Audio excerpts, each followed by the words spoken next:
Hi, you're listening to Scene World Podcast, and this is Lucas Lund, the writer of the detective novel based on Sam Mantle's game for Commodore 64.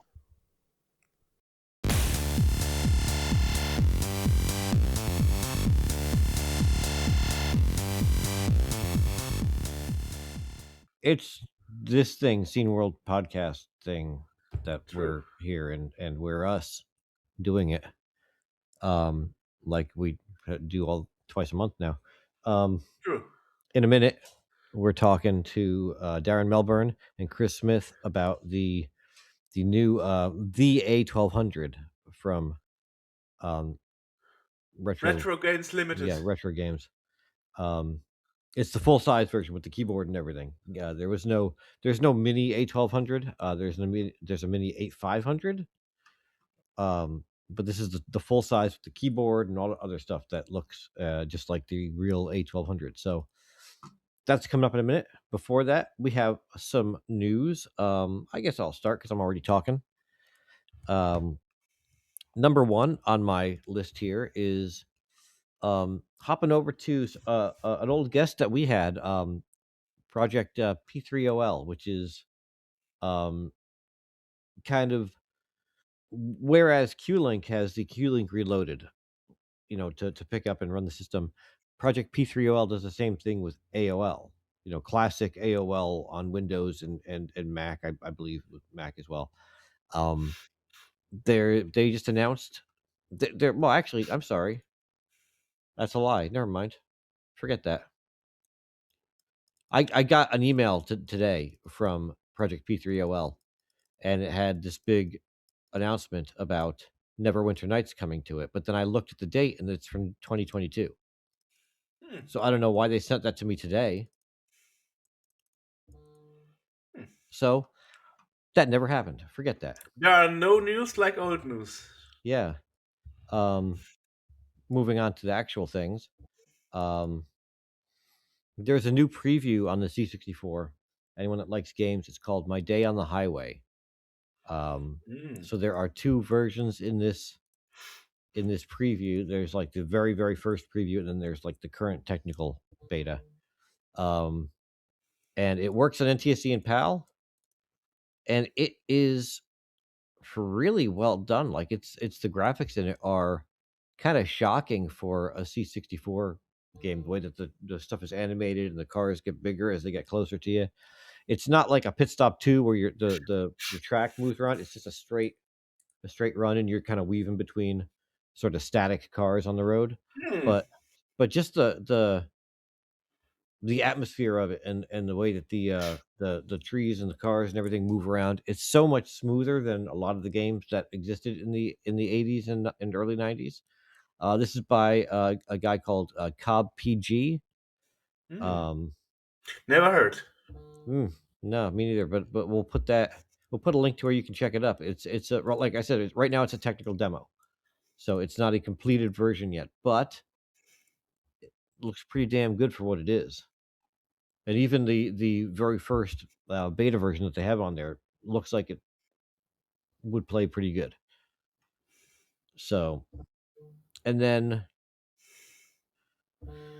the only other piece of news that I got right now is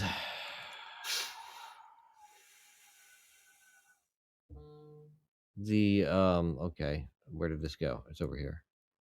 When did this come out? I don't understand. I don't know what I'm looking at here. Jesus Christ. Okay, never mind. Okay, here we go. So there's a game called Farmiga, Mm-hmm. which I guess is it's take care of your farm or grow your farm and enjoy a calm, stress-free gameplay experience. So I think it is kind of a um I believe that there's a couple of different kind of gameplays. There's like it there's a virtual farm, and it has some dynamics like The Sims, probably something like Farming Simulator. Um, Mm-hmm. but there is now currently a boxed version of this that Hmm. you can get for the Amiga. It comes with a choice of a 3.5-inch floppy or a USB stick. Um, so yeah, an actual Amiga game, and it's funny because you see C64 games are some of them still get boxed releases. Some of them are still, that there's that much of an audience still. Rarely do I see Amiga games getting a full boxed release. Even like, Reshoot R, when that came out, that was one of the big ones when that came out. And that was a CD jewel case. There was no big box to it. True. Even though it came with all the manuals and all that other stuff, it was in a smaller, like a jewel case. It's over there somewhere. But this is like the full on box. It's got language support for Polish, English, German, and Italian. This one is not NTSC fixed, so you do need a PAL system. But Kickstart can't 1.2 or you? newer. But Yes. can't, So with certain, it says it does not work correctly on NTSC systems. However, with the newer kickstarts, I think from two and above. So if you've got like Kickstart 1.2 on an Amiga 500, you're going to be out of luck. If you've got a newer Kickstart, maybe 1.3, I'm not sure when it started, you can select what you want the thing to work as. It might look, and you would need to have a monitor that can support PAL as well. Like this thing is running in PAL all the time, even though it's an NTSC machine, and it can run most PAL software. Sometimes things are kind of in the wrong spot on the screen, and you have to adjust, but it works. So, um, so that's there, and I guess it's it's OCS. It doesn't require an AGA machine like a 1200, and it doesn't require the newest Kickstart because it says Kickstart 1.2 or newer. So I would imagine that would probably work with the newest to come out of who the hell makes them? Oh my god. Yeah, whoever puts the newest version 3.14, 3.2, or whatever that is. It's been a while since I've looked at it, since I've mm, upgraded my Amiga. mm, There's probably like 2 or 3 OS updates this can have, but I just haven't done it mm, because mm. I've got other things to do. I see. Yeah, so it's there. It's cool. It looks nice. I like the graphic style. I like the fact that it's a nice boxed thing. Um, and yeah, check it out. We'll put a link to where you can. Also, I have a Substack. I just started it beginning of the month. There's a link down there. Should be where you can find it. If you want to hear me or see or read me babbling about nonsense, there it is. Awesome. So Awesome. it's free for now. Nice. What you got? Well, a few things, however. Yeah. Okay. Yeah. Well, so first thing, since October, I'm actually working for a Kritzelkratz 3000, um, a game developer studio in Bavaria. So Oh yeah, I'm you're allowed to working talk about remotely that from now. home. Yeah, and Inin, the publisher, which we spoken to at Gamescom Hmm. for Yeah. Simon the Sorcerer Origins, actually announced the release of one of the games I've worked on as a QA, quality assurance, Hmm. and that's R-Type Dimension 3. So it's a remake of the original R-Type 3, which was a Super NES exclusive title. Right. Yeah. And it can pre-ordered in a limited collection edition for 200 euros. You are getting art book and a figure of the well, of one of the monsters in the game, Right. and it can be pre-ordered now for all major systems. PC, Switch 2, PlayStation 5, Xbox, blah, and so on. Yeah, Okay. yeah. Nice. So that will be coming out. Beautiful. Yeah, What yeah. now? Having done testing for it, what do you think of the game? It's awesome. It's R-Type. What can you Mm, say? R-Type is always amazing. excellent. Always amazing. Yeah. Yeah, Yeah. yeah. And I mean, it's originated from arcades, right? And it's successful enough that they made a continuation of the game IP on the Super NES, which shows how successful it was. Otherwise, it wouldn't have made the jump from the arcades to the console and expanding the universe there. You know, very rarely it was the other way around. For example, Shoplifter was originally a Commodore 64 Atari game, Mm-hmm. Atari 800 game, but 3 years later, it found its way to the arcade. And Okay. I know it because I have the arcade PCB of Shoplifter for my arcade behind me. Okay. All right. So yeah, that's my opinion about it. And as we know, Strictly Limited, they probably make it very very good quality wise, because Inin, which is the global head of all those brands, they know what they are doing, definitely. So Right. Yeah. can't be complained there. Hopefully, it will be less. It will be having less bugs than um, Cross Out Resurrected. No, Resurfaced. Sorry, Resurfaced from March this year, Okay. Okay. because that had quite some bugs, unfortunately, when it was Hmm. released. Yeah, yeah.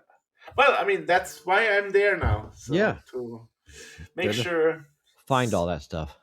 it's in better shape when it's released. Yeah. Anyway. Okay.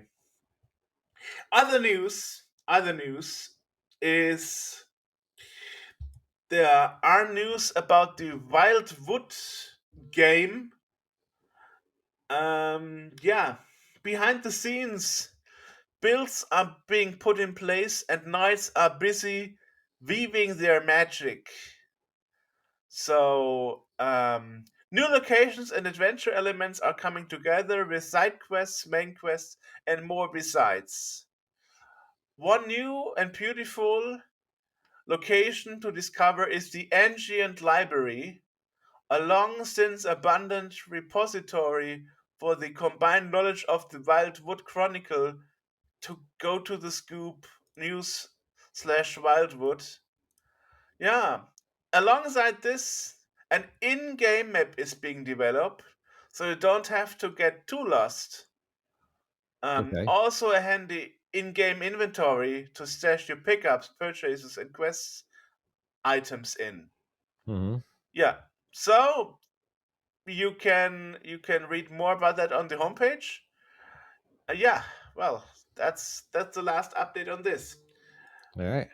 So a lot coming for the retro lovers. Might it be PC or C64?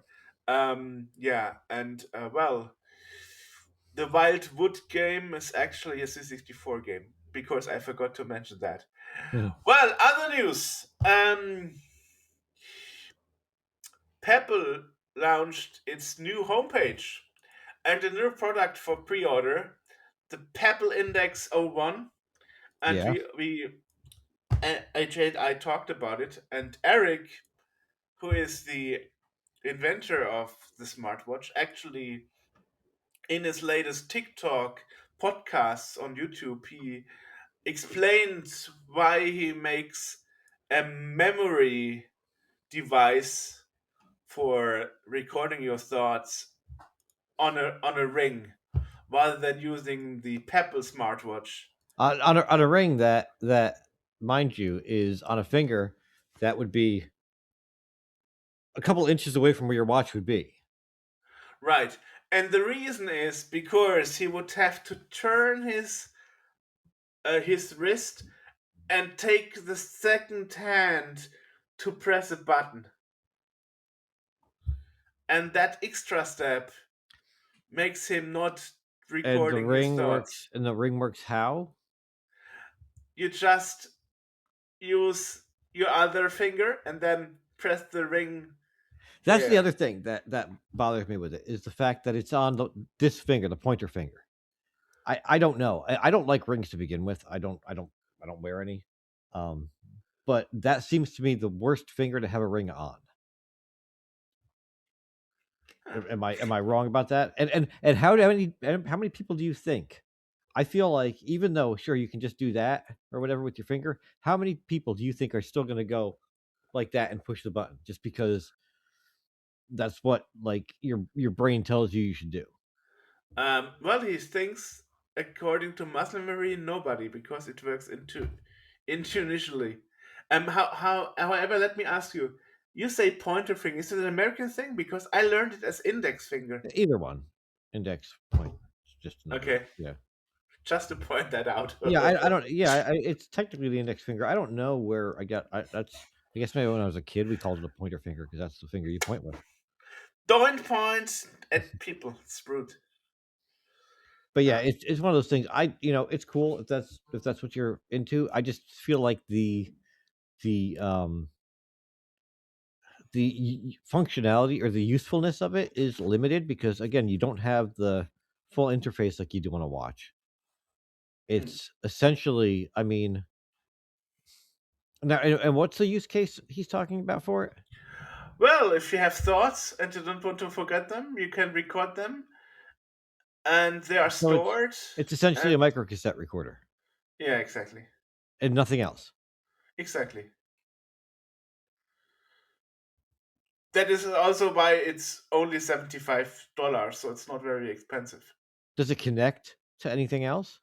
Yeah, to the Pebble. To the watch? Yeah, And does the watch connect to the phone or anything like that? yeah, of course.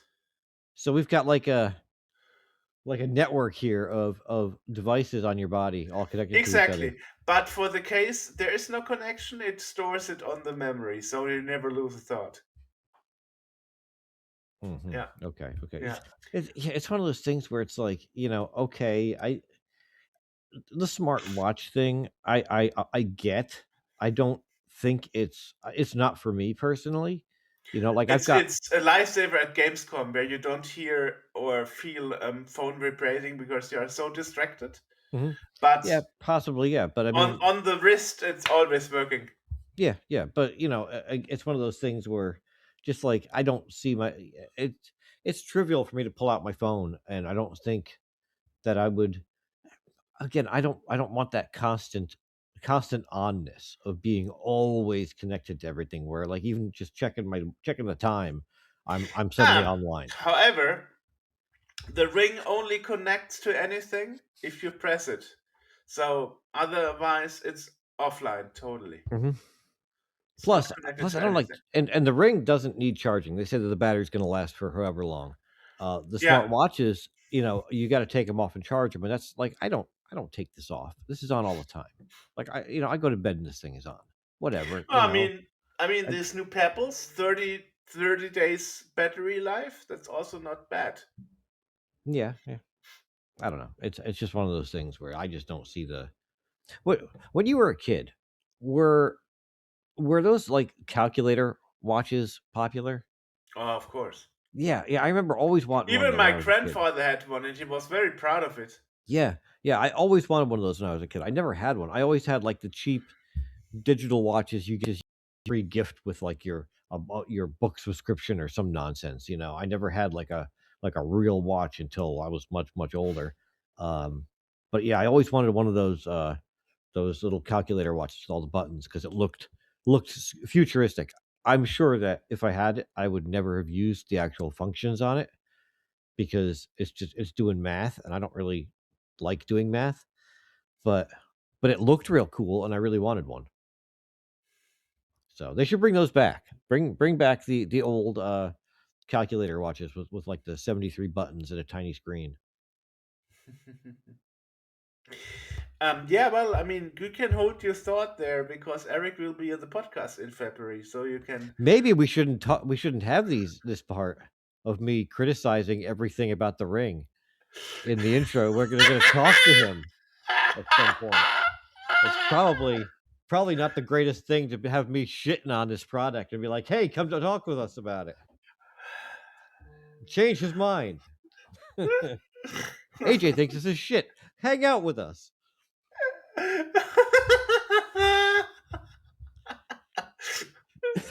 uh, well, you can take it out before you send it to me. Yeah, we'll chop that down a little bit.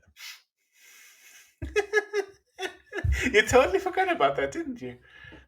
No, I didn't. I was the whole time I was bad mouthing the thing. In the back of my head, I'm like, he's coming on the podcast, I think. But I'm like, if he is, I'm sure Yurik's going to tell me to shut up because he's coming on the podcast. But you didn't, so I just kept going. I wanted to know your opinion.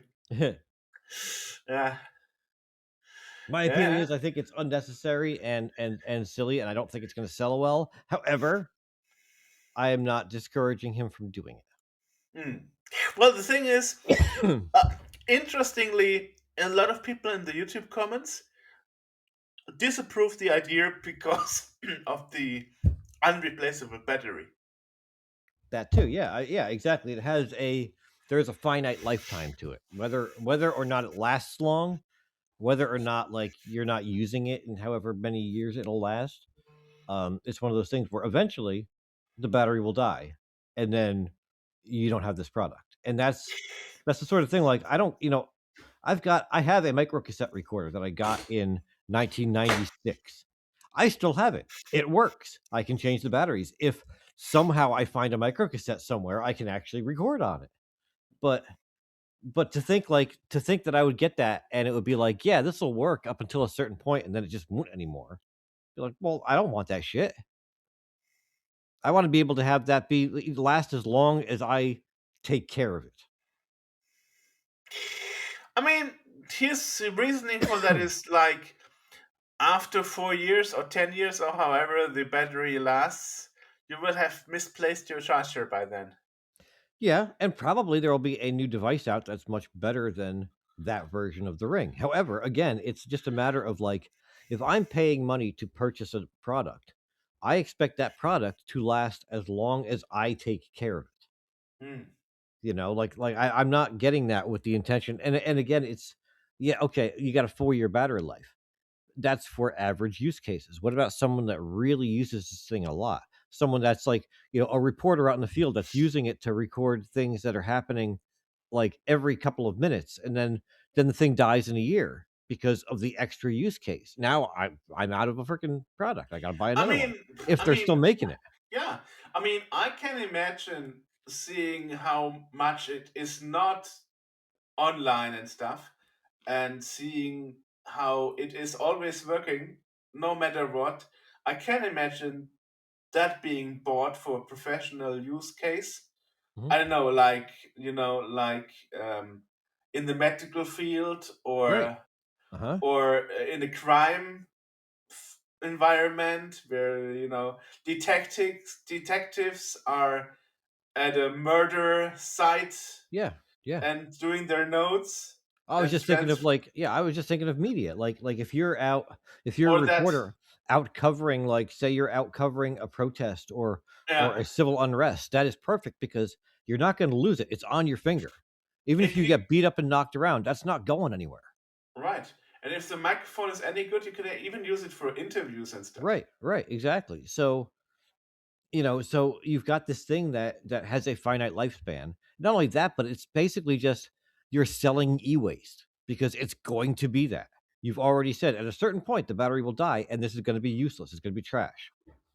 So, again, where's the environmental impact of that is that you're not even attempting to make this sustainable.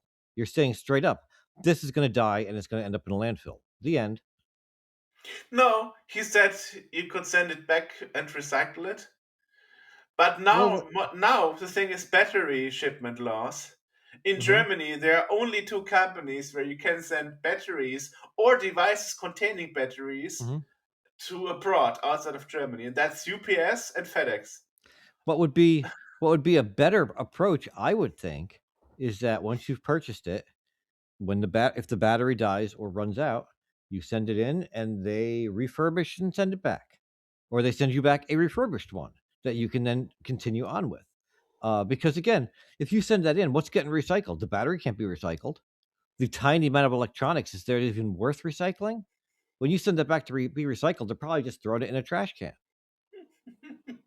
You know, Right. Yeah, and the replacing the problem is, battery and as I sending it said, back the to me problem would is, be, yeah, yeah, that might be something I would even pay for. Like, I'll pay for a new battery if it's like $10. Yeah, throw a new battery in. If this thing is useful to me, I would rather pay for that service than just be right. like, oh, it's done. Here it is. You can have it back now. Like, no, no, As, this is the thing I want to use. as I said, for Germany, the problem is there are only two carriers shipping items with batteries abroad: Hmm. UPS and FedEx. Yeah.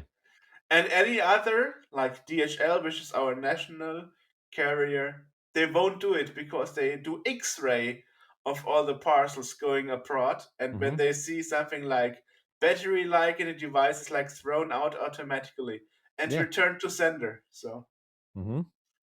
because somebody said to a German in the comments on YouTube, just glue it on a postcard.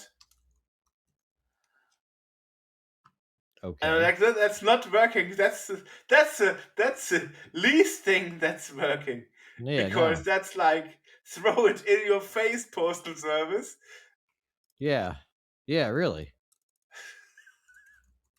And here's the thing: since January this year, there is no advantage from a postcard over a letter because a 20-gram letter, which is 3 pages, costs the same as a postcard. So So a postcard is no longer cheaper to send. Yeah. Yeah. Yeah. So anyway, it's Here in for the many U.S., many it's a reasons little that's bit. not working. Here in the U.S., there's also those kinds of. You also have that sort of restriction on sending batteries, but Yeah, it's international law. It's right, international right. law, by the But way. like, Yeah. I did that once with. I think it was something that was there a battery in that something maybe the last thing that I sent you was like a voltage checker or something like that, or But no battery no inside. battery. No. Okay, okay. Because No. I remember she asked the woman at the post office was like, "Does this have a battery?" Because I'm trying to explain to her what it is, and I'm like, No, no. The voltage comes from the power supply. "Right, right. So Well, there's no reason to it could yeah, have a battery inside. yeah." Well, she's like, "Does this have a battery?" And I'm like, "I don't think so." I'm like, honestly, I don't know. And she's like, "Okay, well, just write down that it doesn't." Okay. Yeah, the problem is if the battery does implode or Yeah. is leaking, Hmm. then there are thousands of debts on your side, Yeah. and you don't want to take this risk Right. because mislabeling is a crime. Right. Yeah. Uh, um, I actually have a whole batch of those internationally valid warning labels because I constantly ship those things out. Yeah. And I had to learn only UPS and FedEx allow that. Which is actually pretty neat because UPS is like the cheapest carrier nowadays. Hmm. Which is weird. I never thought I would say that. That it's cheaper using UPS than anything else. Because UPS seemed used to be the one of the most expensive carriers out there. Yeah. Yeah. And that changed. Hmm. Yeah. And when I used shipping, this forwarding service from abroad for parcels, you know, Hmm. they actually use a special agreement with FedEx, and it's pretty cheap. I was like, wow, that's surprising. So Yeah. it seems like um, those expensive carriers are making better offers now uh, to to individual customers. Yeah. Anyway, that's it about the news from Pebble. Yeah, and next to the new homepage, I also saw that they have the app store for the watches is also available in different languages now. So German, other languages. So it's also being translated. Is Pebbles not? Is that a German company? No, it's American. That's what I thought. Yeah, I was gonna say. Yeah. Yeah, yeah, Hmm. yeah. I mean, it's good because my mom also wants to get one, and she's not going to learn German. So, English, I wanted to say. Yeah, Yeah. anyway. Other news. Richard Bayliss told me that the part 2 of the C64 Soy competition 2025 has been started. Okay. Yeah. All right. I think you might like it, as it is um, featuring a few game enhancement. No, Yeah, yeah. Such as? yeah.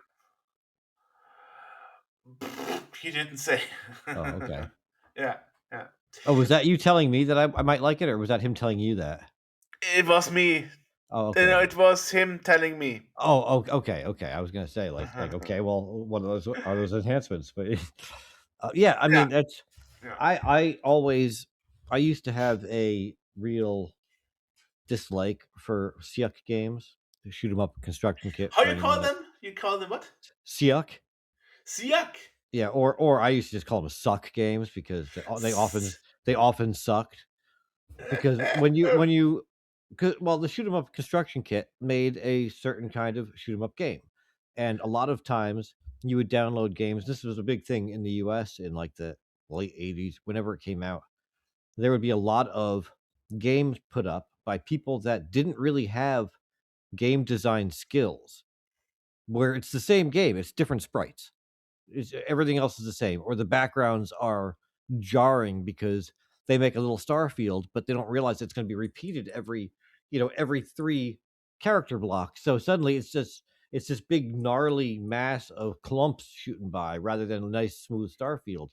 Um, so a lot of the games that you'd see with that in the olden days were they sucked.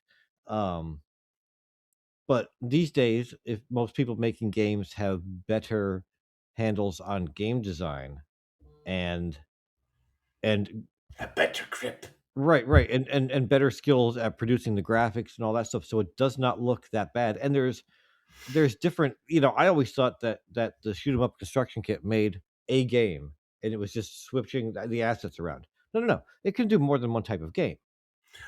You know, Yeah. I mean, it's um, shoot 'em ups. They're shoot 'em ups, but there's different types of shoot 'em ups within that one right, genre right, that it can do. So they don't all have to look like the same game with different sprites. right. But it's not as versatile as Gary Kitchen's Game Maker, for No, example. not at all. No, Yeah, yeah. it's not as versatile as writing a game from scratch where you can control the mechanics and everything. Not neither of them are that Mm, versatile, but that's a whole different. There's a whole different level of skill that's needed to do that because you need to be able to go in and code it and do all the stuff that you need to do in order to make the game a mm, game. mm, Um, See, that's kind of beyond my like I can draw some graphics. I can't do music. I can code like a demo page or an intro or something, but a game I'm not or utilities I can do too, but a game I'm not great at because there's too many variables, there's too many things to take into consideration with the game that it just my brain doesn't work on that wavelength. mm. I still think the C64 conversion of Sub Hunter was one of the best things Richard ever did. With the Mhm. fully animated intro and stuff. Wow. That Richard's got was yeah. yeah, Richard's got some skill. That guy is yeah, Uh, that guy's a uh, machine. He's good at this. He knows what he's too doing. bad, too bad it was his own only full price, full fledged game because he normally concentrates on new, um, small, tiny games. Was Yeah. I fully mean, commercial stuff. yeah. Well, it's a you do what you like to do. It's tough to do like a fully commercial game. You look at I mean, Sam's Journey. I don't know how long it took to come out to put together. Years, years. Yeah, but I mean, I don't think that Chester has done anything since then. Right. Yeah. He may be The, working on something, but it's like you spend that much, you put that much effort into a product, and then right. you just need to take have a beer or something, just relax because that's Yeah. a lot of work. The difference here is that Chester, as he told us during the interview we had with him about the journey, that he relied on sustaining a living out of Mhm. it, which is very hard to do in itself for a C64 For a game. C64 game, yeah. While Richard is a forklift operator in real life. So, Richard's doing it because he likes to do it because it's fun. exactly. That's why he's doing it. He's not doing it because he's trying to live on it. And I mean, the fact that Chester was able to kind of speaks to how good that game was. It sold really well. Yeah. Yeah.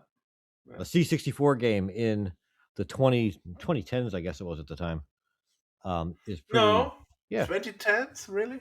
Yeah, it was Oh in yeah, the could 2010s. be. Yeah. Could be, yeah. I moved here in 2020, and it was well before that. Okay. Could be. Probably 2019, I don't remember. I think it might have been like 16 or 17, actually.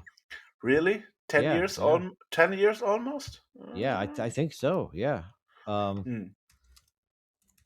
Because I got it when it first came out. Nice.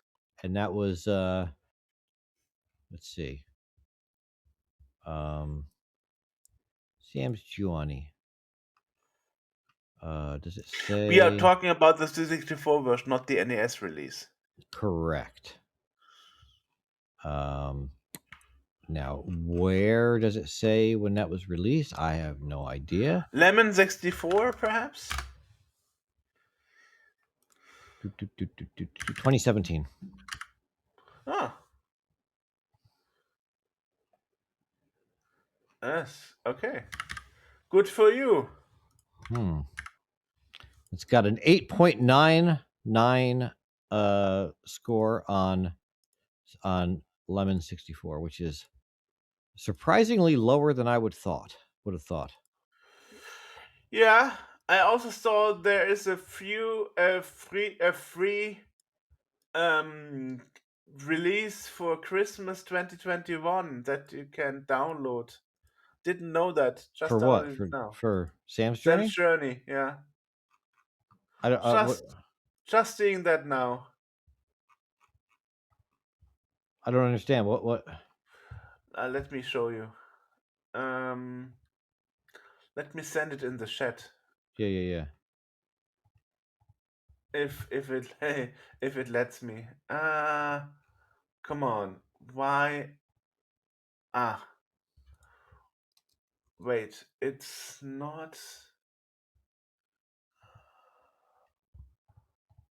Oh, I think I see it. I think I found it.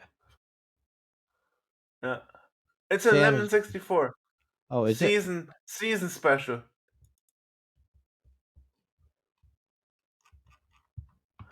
And well, let me send it. Let me send it on WhatsApp because it's stuck here. I've got. I have it. The season special. Yeah. Yeah. Totally missed that one. Yeah. But I guess 2021 we had other issues. Oh, was that 2021? Yeah, it says release 2021. There you go. Okay. Well, that's cool. Anyway, other news.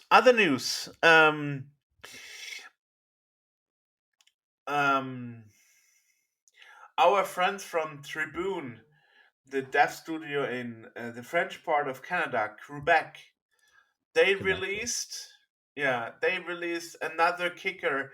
We had them on for Teenage Mutant Ninja Turtles Shredder's Revenge a while ago. Mm-hmm.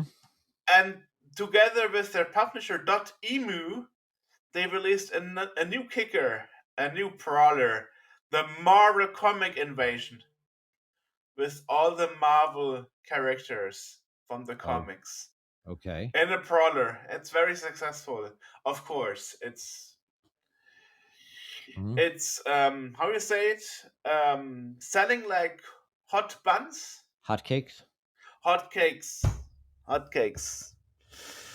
Right. Those that's out there. Nice. And we have for the next Scene World issue, we have a written interview with Bitmap Bureaus, because Bitmap Bureau released Terminator 2D No Fate.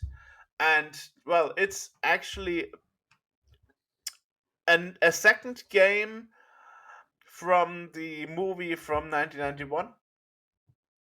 So it's like a rebaked game from the Hmm. franchise. And it's also a very good game. It's a success. And Andrew Fisher, our very own game specialist, Yeah. and the professor, as we call him, nickname him inside our staff, he did a YouTube review about that.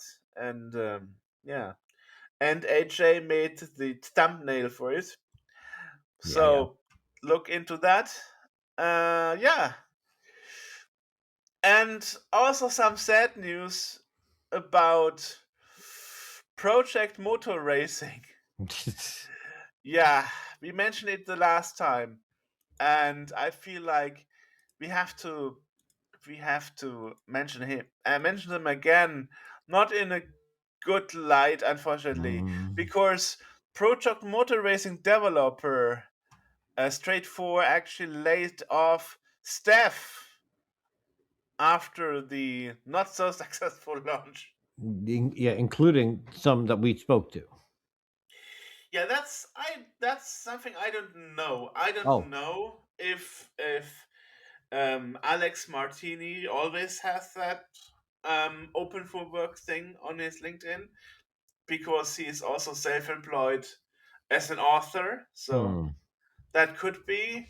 I didn't peek on his profile before the interview, so I can't recall. Okay. But obviously, if you go to archive.org, you probably could have a look since Yeah. when he has that on his profile, if you're interested. Yeah. So it's mainly developers who got laid off, not PR people, from what I understood. Yeah, Right. but despite that, Iron Bell announced that will not slow down the further development and patch fixes to make the game great. Um, so it's like MAGA, but for Project Motor Racing. Make Okay. make Project Motor Racing great for once, or whatever Hmm, the hmm, hmm. slogan could be. Yeah. Anyway, so that's it. Uh, well, it's actually a story that that is not happening for the first time only, because I just saw a German documentation about Mind's Eye, which is this action adventure story driven Mhm. by the guy who um, founded the studio Make a Rocket Boy. What a great name for a game studio! And Make a Rocket Boy made Mind's Eye half a year ago, a horrible release, and they actually laid off a lot of people after that. But now they have a Christmas discount on Steam, 50% off. And I saw the reviews from terrible changed to very good after Okay. half a year. All right. So all the patches seems to have made the game a good game, which is not something unheard of. We mentioned it a lot. Yeah. No. Cyberpunk Certainly. 2077 had the same fate.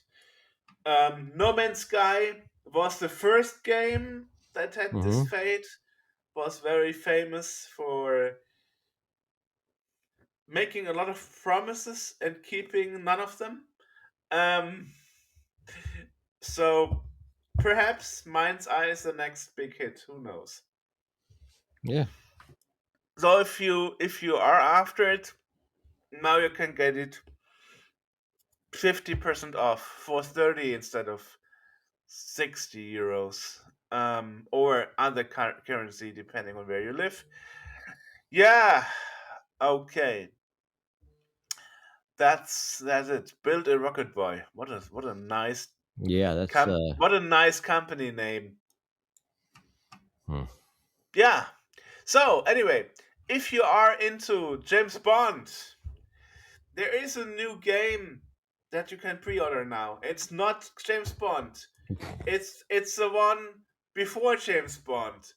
But you can be this person before James Bond. Wait, what? It's called 007 First Light. But it's not James Bond. No, it's not James Bond. You are playing the one before James Bond. But it still has all the characters. Did you ever hear the theory that James Bond is actually just a code name given to anyone that happens to be 007? I know. Which Yeah, explains why there's so many different actors that have played him, is because I it's just know. James Bond I know. isn't an actual person. It's just a I code know. name. I know. I know. I saw the movies too. Almost all of them. And they explained that at some point, yeah.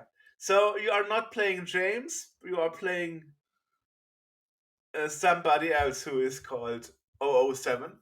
But all the other characters are in it. So M and stuff, for example. Okay. Yeah. And you can pre-order it. It's an action Oh, adventure. wait. This is okay. So you are playing as him. You're playing as James Bond on his first mission to earn his license Okay. to kill.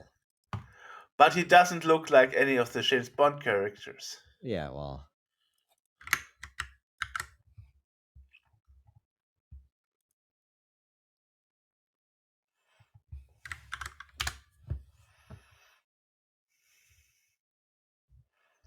Yeah. yeah. It says it's an original interpretation of James Bond. So they're creating their own narrative for an existing IP, which Mm. means that they're creating a new likeness of James Bond himself, which is not Yeah. going to be derived from anyone that has played him.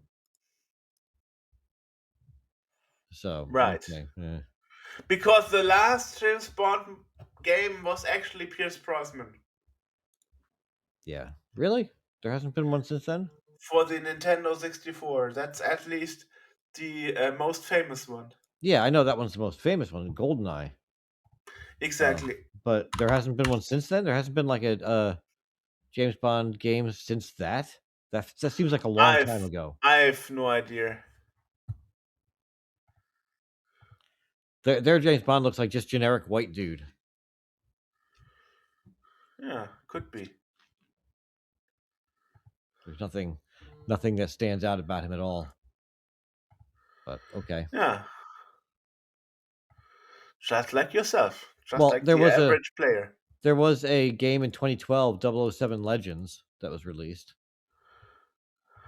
Following which, I believe that Activision had its license to produce James Bond games revoked. Ooh. So I guess that must have been a shitty game. Oh, a first person shooter game Yeah. from 2012? And it's been on hiatus since 2014. Oh, it never has been released? Oh, you mean the license has been on hiatus? Yeah. 007 Legends was put out in 2012. Which they described it as a greatest hits compilation, retelling 6 narratives while an overarching storyline to connect them together. So it was based on Goldfinger, Her Majesty's Secret Service, Moonraker, License to Kill, and Die Another Day. And there was an update to attach Add Skyfall Skyfall, story yeah. to it. Yep. Yeah. And then the developers shut down right after the game's release, and Activision had their license to kill revoked. Ooh. And then there was a hiatus until 2019, and then 007 First Light, I guess, was the result of IO Interactive picking that up in 2020. Nice. Yeah, I'm just seeing on Amazon the PC version is not even sold anymore. Yeah.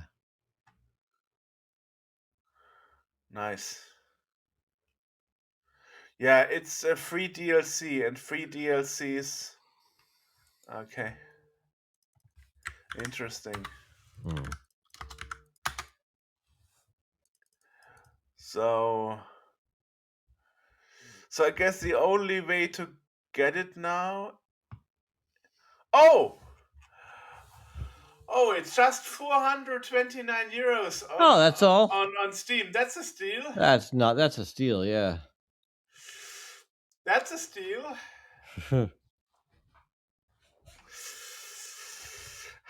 I will pass. Yeah. I will pass. The first James Bond game was a text adventure in 1992 or 1982 rather, called Shaken but Not Stirred Oh, nice. by Richard Shepherd Software in the UK Oh, on the nice. ZX Spectrum. Wow. The price for this game is amazing. So if you look at the price compare stuff and so on, you can get the console versions pretty cheap. Mhm. But for the PC, forget about it. Hmm. Holy shit.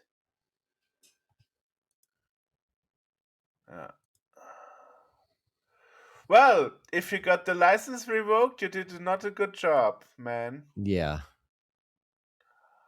Yeah, you would Wow. think. Oh my god. well, archive.org has it. Commercially discontinued game. Hmm. But of course, the question is how much it works if it relies on Steam and you don't have a license. Not pretty much likely. Yeah. Now the question is, does it require Steam? It doesn't say on the box. Interesting. Hmm. But the question is, if it doesn't require Steam, why is there no units around? Probably it's sold so little that the PC physical version barely exists any longer. Yeah. It's not a good thing, right? Wow. Okay. Now I learned something new I didn't want to know before.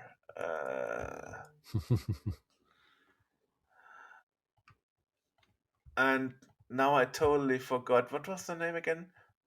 Legends. Right? 007 Legends. Hmm. Let's see what eBay says. Oh, okay. Okay. 40 euros from Great Britain? That's actually a fairer deal. Right. Yeah. Okay. That's actually the cheapest deal. And then you have others like a man is rare. How about 165 euros? Huh? Free shipping. Jesus Christ. Free shipping. Hey, come on. Why not 560? Yeah. Yeah. For a crap Okay. game. Yeah, well, I mean, that's the thing. The crap games that don't sell well, they are the most expensive to get because so little you so small amounts of units are out in the wild. Yeah. Yeah, Yeah. that's actually true. So it seems on console people buy more crap than on PC because the console version, no problem. Interesting, isn't it? Yeah. Hmm. And of course, it says 007 Legends James Bond Rare. Steam registry code has been used. Ooh. So it's not really worth it to get it then. If you Yeah. just have the piece but not the game. Anyway. All right. We are derailing a bit. Anyway, other Yeah.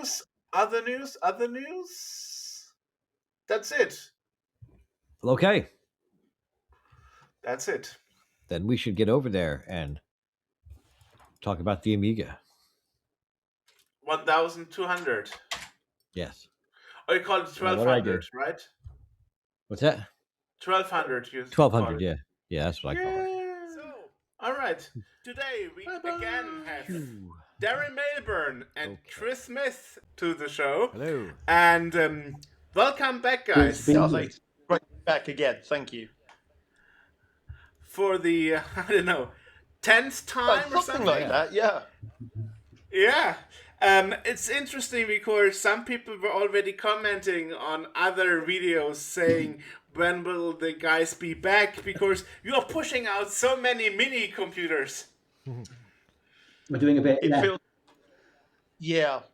It feels that way, but well, it might feel that way to other people because they take so long for us to develop. It doesn't feel that way to us. I mean, nice that you mention it because I'm also in touch with I always forgot his name, Phil Adam, and he said he would talk to us in January. So let's see if that ever happens. You know, with his Amico. Do you know what?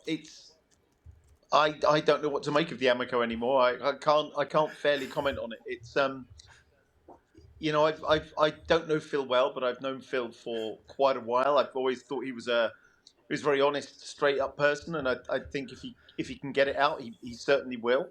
But I haven't heard anything about the Amico development or software or hardware dev in, oh goodness me, 2 years now. Right. Yeah, I know. So let's see. Hopefully January. That'd be fantastic. I'd kind of given up on it. I don't know how everybody else felt, but I kind of thought it wasn't ever going to happen.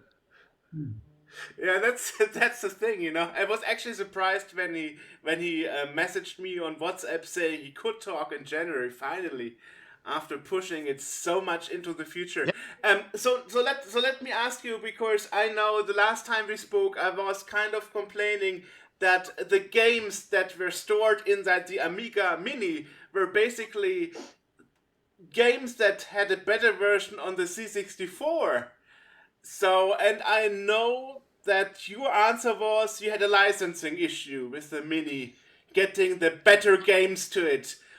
What is the plan for the A1200 now? Well, oh goodness me! Now I'm stuck with saying I can only say so much. I don't think the full games list has been released yet. No. But I will say I don't think there's any games that are on the A1200 that you could compare to the C64 versions. I would say they are definitely the best in class. Obviously, as you know, we've struck an incredibly good licensing deal with the guys to create Settlers 2 for the A1200.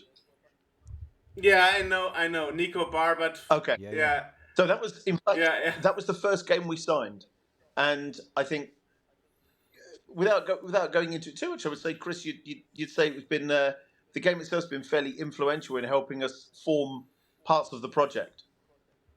Definitely. Yeah. It's yeah. I mean, it was a surprise for everybody that Ubisoft would agree to that, to even make such a game. For you know, such when I first met Nico at Gamescom last year, I was introduced to Nico by Mike at Cloanto, and he said he got the license to Settlers 2. And having worked at Ubisoft, and I know how difficult it can be to get licenses from Ubisoft, I was skeptical, and I was incredibly pleased to find out I was wrong. Okay. So that means the unofficial answer is this time we are getting the better games on the system. No, for sure. Definitely. Oh, that's nice. That's nice. That's nice. Because I have to admit, I'm not an Amiga guy. AJ is our Amiga guy in the team, and I. But what I was expecting from the Mini was I'm getting games that I don't know from other systems, you know, and that unfortunately wasn't the case. So, what are the specs on the A1200, the full size? I mean, it is a full size this time, right? It is, yeah. It's well, how accurate size wise is it, Chris? To the millimeter. So, yeah, there's an awful lot of waving these around, you know, and measuring everything. And no, we don't. It's not something that we mess about with, because you can make it exactly the same, or you can make it almost exactly the same, and you know, people are going to comment on it, and people want it to be exactly the same. So, you know, you might as well put a little bit more effort into it and make it identical. So yeah, in terms of specs, that's quite a difficult one to answer. We've literally last week been having this conversation about how we document the specs, you know, to go on the website and on the features list. Because the thing about the Amiga is, it all depends on what, you know, what processor have you got, what FPU have you got, how much memory have you got, which kickstart ROMs have you got, is it an OCS, AGA, ECS, retargetable graphics? It's such an open-ended thing that what we're probably going to do is talk about it, and we can do that partially now, in terms of which models it supports. And also, you know, a bit about memory. So it supports all the same models that the 500 Mini supported. However, it is able to run the 6840 stuff better. It tries to run that at full throttle, but as we all know, it's emulation. So different applications running will exercise the CPU at, you know, at different amounts. So it's really difficult to say that it's you know, to run the 6840 at, I don't know, 25, 40 megahertz, whatever, because some software will run like that, and other software actually will run a bit slower because it might be battering the copper or blitter more, and so it's taking more emulation cycles. So it's all a little bit of a give and take kind of thing, really. I mean, we'll probably, or somebody will probably publish them anyway, but you know, it's some like Sysbench kind of metrics and things for how it's running. So yeah, it's a bit of a juggling act, but it's certainly more powerful than the 500 was. There's definitely be more memory. I mean, if you look at how much RAM it takes to run Settlers 2, for instance, and storage space, I forget the figure now, but it's 30 odd meg or something like that. You know, so we're in excess of that, and because it comes with Workbench, obviously we want to give as much memory as possible, you know, for that, so you can have a RAM disk and all that kind of stuff. So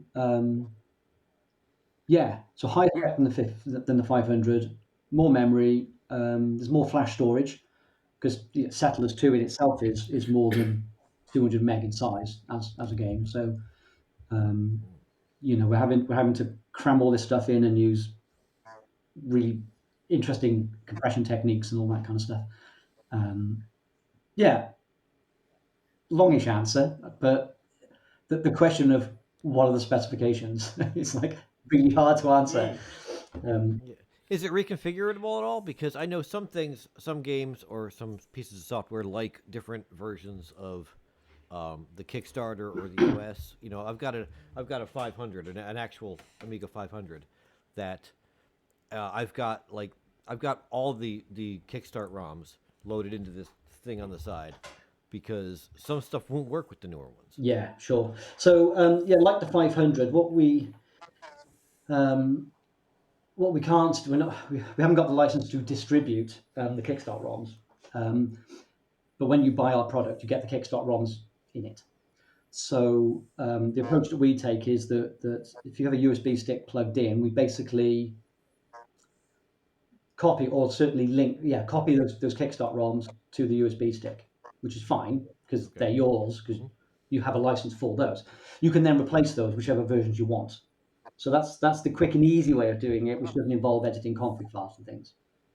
And then it's the same in the 500. When you choose your model that you want to run your ADF file from, etc., then you can specify whether it's 3.0 or 3.1. It's the stock kind of versions you would find. You could replace the file on your USB stick with one of a custom Kickstarter ROM, but give it the right file name and it would use that one. So that's kind of the easiest approach. In terms of running in Workbench mode,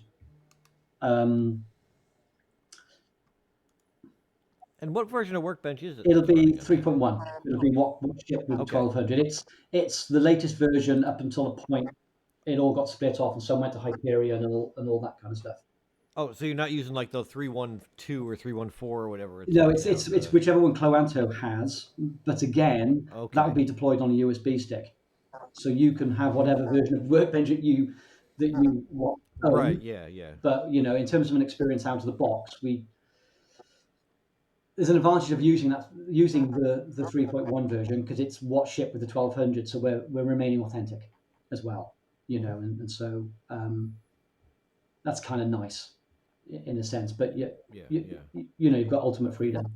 But in terms of which machine you're running when Workbench is running, there's like you configure a particular game, there'll be a configuration for the Workbench mode.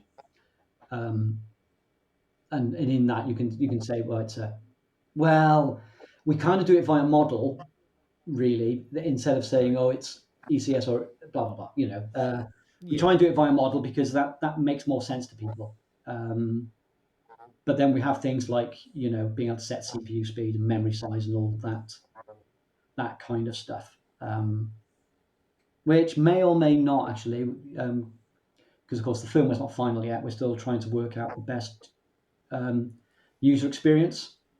We're trying to remove the complexity. We don't want to give too many bells and whistles and too many things that people can configure, because as we all know through Amiga emulation, it's very contradictory and it's very confusing. So if we can get it down to you're running a 500, you're running a 1000, you're running 1200, that kind of thing, and maybe then some options within that. But we're trying to keep it minimal.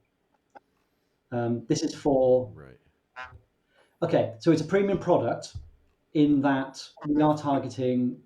Well, we know that our main audience is going to be the Amiga aficionado.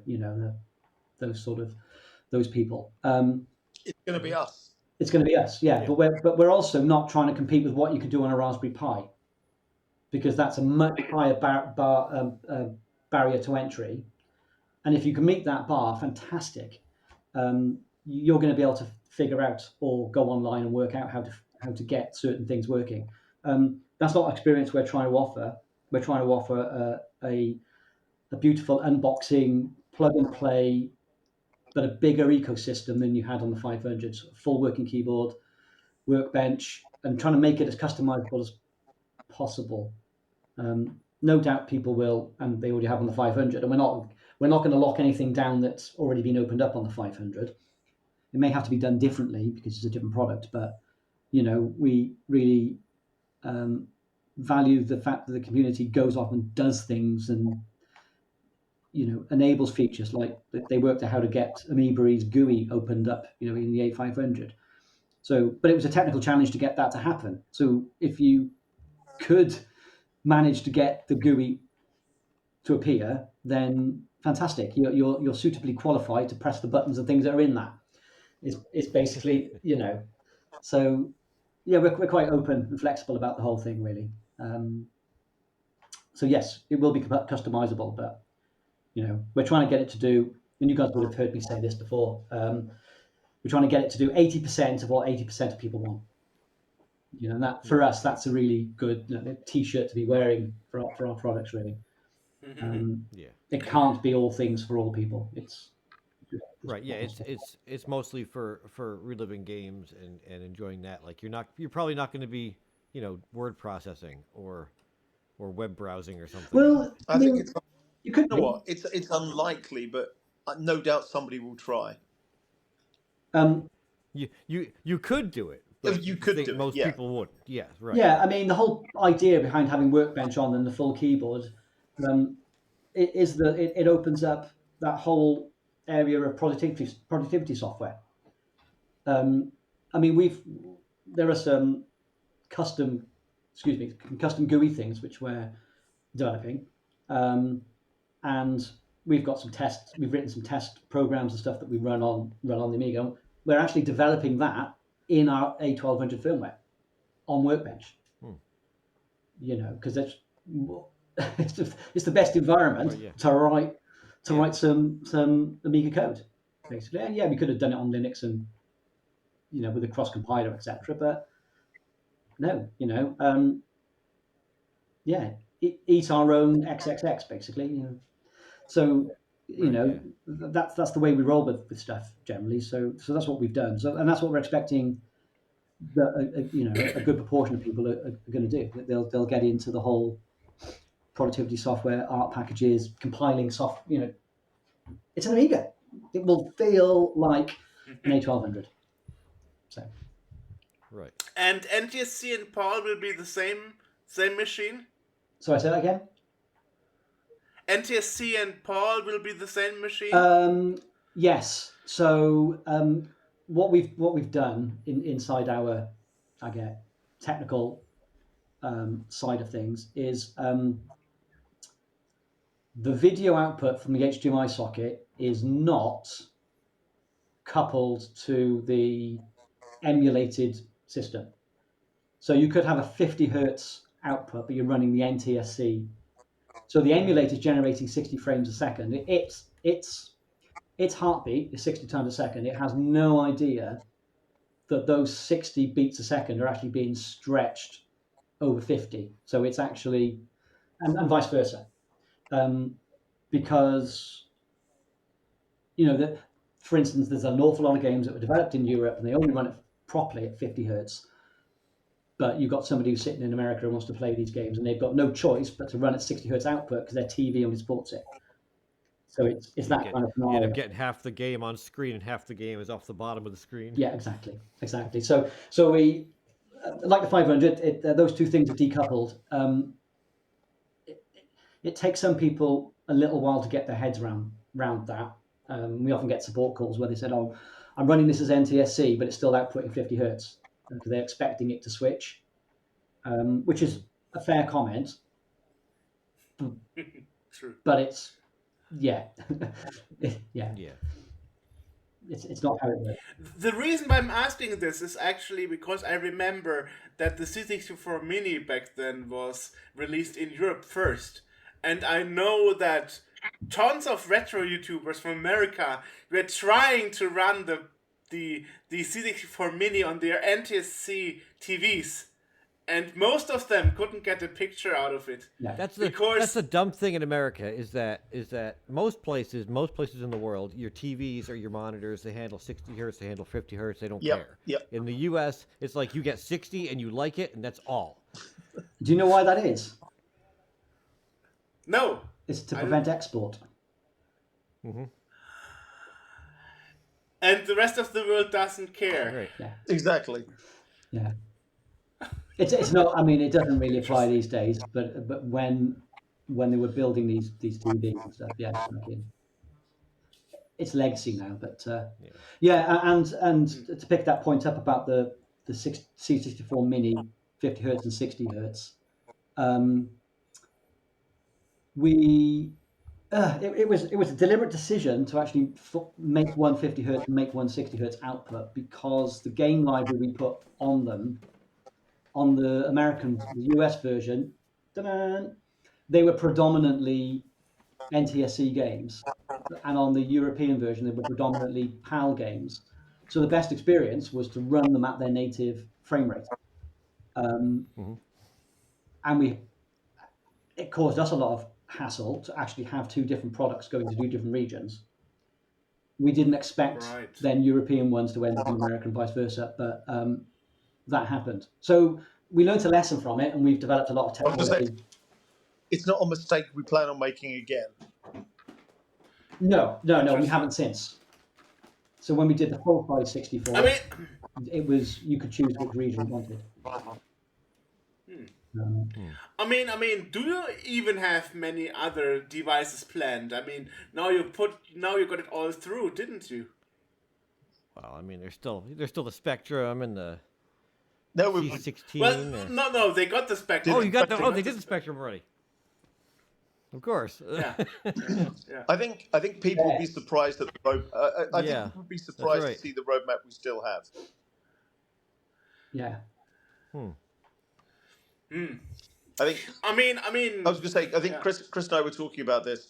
I think our roadmap would comfortably take us through the next 5 to 10 years without any bother at all. We've been on here 10 times. We'll be back another 10 at least. But that's interesting because 2 times ago you said we have maybe 2 or 3 more devices coming up, and now you are saying we have more for another 10 years. I meant we had 2 or 3 devices in development. Okay. I mean there are some chances. For example, you can make a better version of this horrible Game Gear Mini from Sega that was so mini that people couldn't play with it because it was too tiny. We could. We can't possibly comment on the how badly some of our friends do other things, no. Let's be kind. No, you're right. It was horrible. It was a real shame that they did it in the way that they did. Do you know what? Also, given Sony's resources, I don't think the PlayStation Mini was as classic could have been either. Yeah. Yeah, the PlayStation Classic they called it. Yeah. No. I think that was a missed opportunity. It really was. Yeah, they just harking back to just what we've just been talking about. They completely messed up the whole frame rate matching between the output rate. I was being kind there, Chris. I know. You just went straight in for the jugular. Yeah, mad. Like NTSC Paul, why would even anybody care, Exactly. Yeah. So don't have no fear. There's a lot of products still to do. There's a lot of products still in development now. Right. So I mean, let's think about it. You had Atari, you had Spectrum, you had. You know, we're not going to be told to comment, right? Commodore. There's no way we're going to tell you. I try every time, though. I try every time. Yeah, but there's some interesting announcements on the way. Let's just put it that way. We can figure it out by process of elimination. It's like, okay, well, we've done this much, so we've got. So what's there left to do? Honestly, I think you'd be surprised. I think you'd be surprised. I'm still waiting for the original handheld version that you announced on the Indiegogo. That's still on the bucket list, right? Who knows what the future will bring?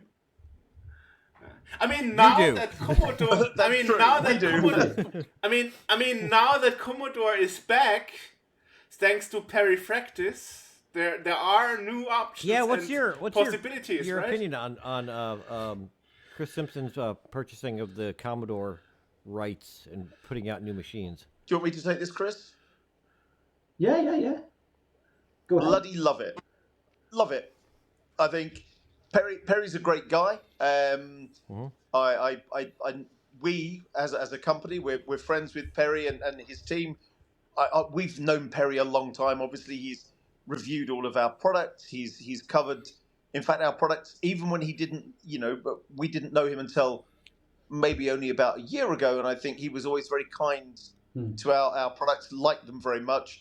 I speak to Perry a lot on the telephone and over email and over text messages.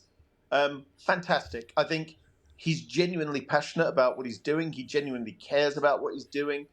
I think I talk to a lot of people in this industry, and it appears sometimes it's a bit Marmite. Some people are a bit cold on the idea. They're a bit, he's jumping on a bandwagon. Well, from my opinion, that's the last thing he's doing.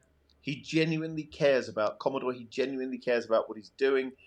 He's spending the money to do it right. So, from our perspective, there's nothing but support from us.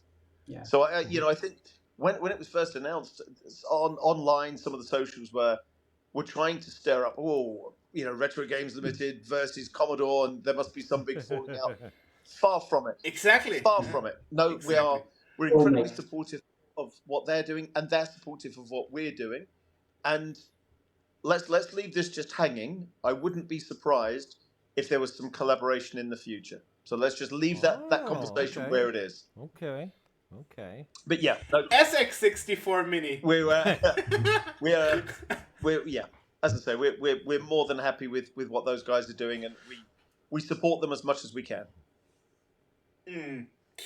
I mean, AJ and I mentioned that a couple of times. What I find strange is that their new C64 is actually a rebranded Ultimate 64 by Gideon Schweitzer from the Netherlands. I'm a bit skeptical. Well, I mean, about they call it the Ultimate. It's not like they're They mention what it is, and making a new machine with the chips are well out of print, and making new ones would be difficult. So really, the way that it's being done is probably the best way to do it. I would agree. But it is an existing piece of hardware that's been around for a minute. Right, but they don't openly advertise that as much. Do you know what I think? What it's done, it's taken something that Gideon had already done that was fantastic, and it's legitimized it. Yeah, and that's true. If nothing else, it's a fantastic building block for what they're going to do next. You speak about our roadmap and what we're doing. Perry and his team have got a fairly impressive roadmap as well. They've got some great plans. I can't speak for them, and that's perhaps you should chat with Perry about it. But we would love to. I think it's right now they've got a good foundation with Gideon's machine, and they can build on that. But as I say, I wouldn't be awfully surprised if you see some collaborations between the two companies in the future. Yeah. I mean, look at what we did when the Mini came out, and then the full size. It did a lot to reinvigorate the community. I think so. People were used. We knew like Robin over in Canada, he's stopped using. He's a continual developer on the 64, and he doesn't really use his main machines anymore. He uses ours because it does everything he needs, and it's more reliable and etc. And we really feel part of the whole community, which is why we love what we do and why we put so much love into what we do. And we didn't make a big deal of the fact that we used Vice as an emulator inside our product. We open source what we could around that. And I think that's what Christian is doing. Like as Darren says, he's legitimizing something that used to exist, etc. It's bringing to a retail audience effectively a more hardware-based C64. So it's not competing with our stuff anyway. Different price points, etc. But again, he's taking this stuff on, and he's actually doing something with the Commodore name, and doing really good things with some excellent third-party Commodore IP that he's picked up. Yeah. And that can only be a benefit to the community. It's 40 years ago, and this is still happening. And it's you wouldn't believe it, really. 10 years ago, you wouldn't have really believed it. So, and I'm quite proud that we were at the forefront of that. And Darren, actually, prior to that, with the DTV64, Direct-to-TV 64, that did with Jerry. Right, right. The very foundations of it. It kind of set this thing in motion. So, just to mirror what Darren's saying, really, definitely really supportive of it, and it cannot be a bad thing. No, not at all.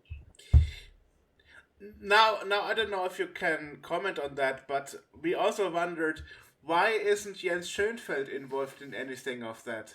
With his C64 Reloaded, I mean, that is the closest thing, you know? That always surprised us in a way. Why is it? Sorry, I missed that. Jens Schoenfeld, that he isn't involved in anything. I mean, with his C64 Reloaded, Yeah, he's not one it of the. is the closest thing to the Yeah, he's not one of the original. partners of the new Commodore Resurrection, and he's got the Reloaded that's been around for Yeah. decades.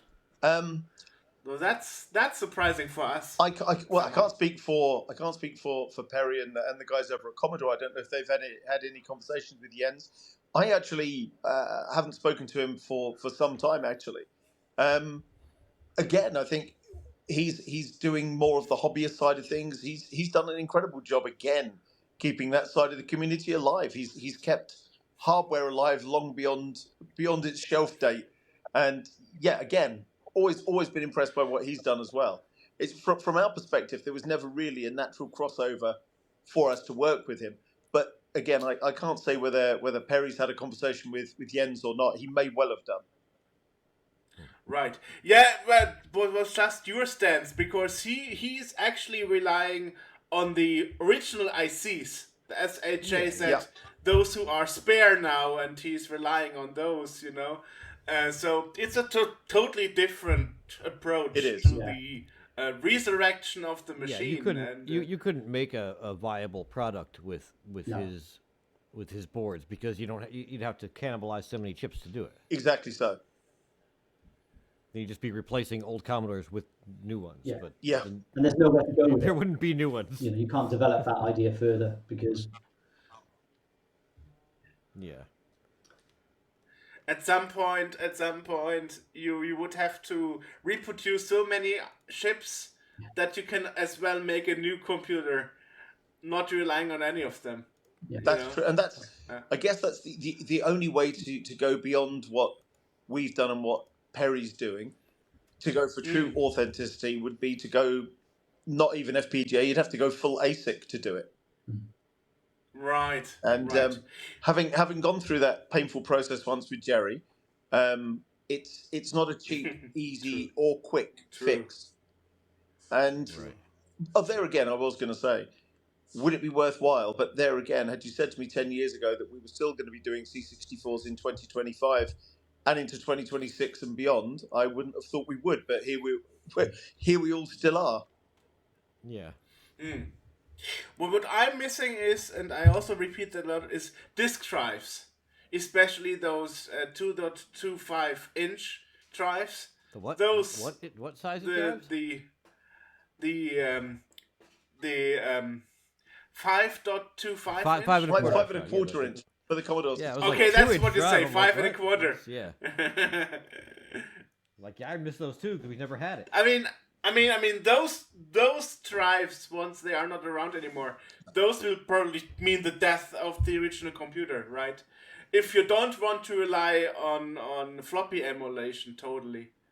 Yeah, it's problematic. We've looked at external disk drives for various machines, and the technology, the retro technology to produce them en masse, it's really hard to source it. I mean, Chris, you can probably speak more on this, but it's proven quite difficult to find anyone that would be willing to work with us and do that on a scale that makes it financially worthwhile. Yeah, no. Nobody's going to tool up. It would be astronomically expensive because they don't make any of it. They don't make the drive heads. They don't make the drive stepper motors. They don't make the chipsets. They don't make. You can make the chassis, I guess, with a metal fab press, but drive heads. You're going to have get new drive heads wound and all that kind of stuff, and it's just no. So you go on Amazon. You can buy new floppy drives, but they're not new. They're new in terms of when you open the box, it's just come out the factory, but the actual drive that's in your slimline USB drive you just bought has been pulled from other products. Yeah, it's reconditioned. Yeah. I So mean, 1541.3. 1541.3. Yeah. But you know what? I think you make a valid point that when the drives are all dead, that does leave a big problem with existing hardware. And Yeah. at some point, they won't be able to be repaired any longer, and you can only cannibalize them if you can get hold of them and break them down into parts. And they're getting rarer. Yeah. Guys, I just realised my phone has only got 3% power. I'm just gonna pop the camera off and get a charger. Bear with me. Okay, no problem. Yeah, so that probably means there will be no solution for that in the long run. But it's interesting well, the solution to hear for that in the actually, long run, I think, is to improve drive emulation. Yeah. Because right now it's not perfect on at least the C64. You know, emulating a 1541 is certain things will do a basic emulation, but getting that 100%, you know, where you know your copy protection stuff works right on it and stuff. That's hard to do. Because at some point, you know, most of the media, I don't think in 80 years from now, there's going to be too many people finding an old disc and being like, "Oh, it's lost media. Let's copy this over." I think by that point, most of the actual software, the disc-based software, will have degraded into dust. Yeah. The longevity of this media wasn't. They weren't thinking, 80, 100 years. Yeah, and I mean discs. They haven't made them for a while. 5.25 discs, inch discs for a while. You can still get them online. I've got a whole big box full of boxes of discs from 1989 that are unopened, and you open them up and it's like they're brand new. But again, you know, it's plastic. Plastic doesn't last forever. Yeah. So at some point I'm going to open one of these boxes and it's just going to be a puddle. Yeah, I mean, what we're finding is people are developing. Well, it's like the IDF format, that you get on the Amiga, etc. Doing that, MFM capturing the MFM states off the discs as a digital file, and then having some emulation, but as a hardware device. I can't think of the name of it now. There's a few of them around that plugs in, and it looks like a floppy drive, but it's actually the you Gotek. mean the Gotek drives, for example? Yeah. I mean, that's the Gotek stuff, exactly. That's where it's at, really. I mean, that is the perfect solution, because the thing you're plugging it into, the original hardware, has no idea it's not a Sugar, floppy drive. Right. Clever, really. It's the right. The lifespan of the original magnetic media was estimated to be between 5 and 10 years. Right. Yet most of the discs that I had, I actually donated to Frank Gasking, who has archived everything. And I would say 99% of them still work today, and we're knocking on the door of 45 years plus later, and they're still working. True. But I've got discs in my disc box that are from the mid '80s. Exactly. Still rocking. But you're absolutely right. There will come a moment where they decide to degrade beyond the point where they can be read, and that's it, done. They're irrecoverable beyond that. Mm-hmm. Right. Yeah. Or we create a hype like for the record business that are now called vinyl, and they were always called vinyl. What are you saying? They're now called vinyl. I mean, at least here in Germany, people used to call them records, and now they call them vinyl. I don't know. They're vinyl records. They're records made of vinyl. Yeah.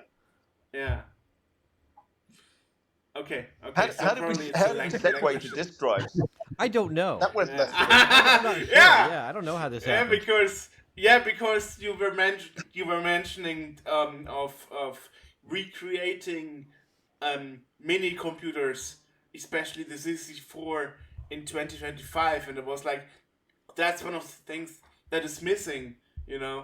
Having the disk drives replaced. Having to flip a disc every 8 seconds. Yeah, I think disk drives will be something that, did you see the announcement we made a couple of weeks ago about the White Spectrum Collector's Edition with the printer and everything else?